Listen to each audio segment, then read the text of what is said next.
বানিয়ে ফেলেছি জেলি। দেখো কি সুন্দর জমে গেছে কিন্তু জেলিটা। আচ্ছা তার আগে তোমাকে দেখিয়ে দিতাম, এই দেখো একদম সেট হয়ে গেছে জেলিটা।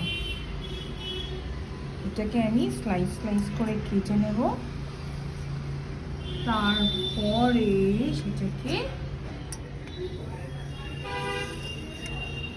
ঢেলে নিয়ে বাটিতে করে খাওয়া যাবে।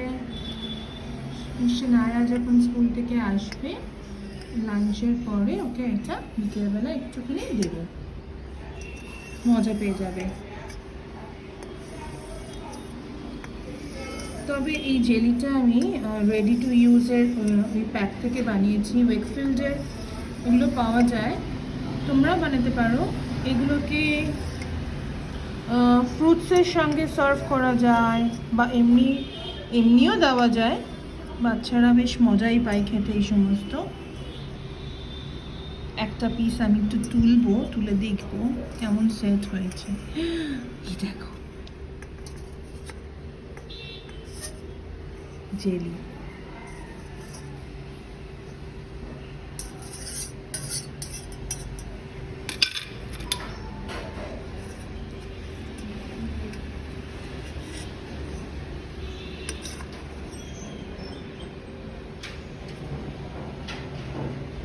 দেখা গেছে সুন্দর সেট হয়ে গেছে। মিনি খাবে জেলি?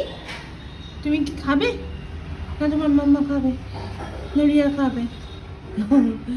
তুমি খাবে না। চলো ওটা রেখে দিই, রিয়া আসলে আমরা সবাই মিলে খাবো।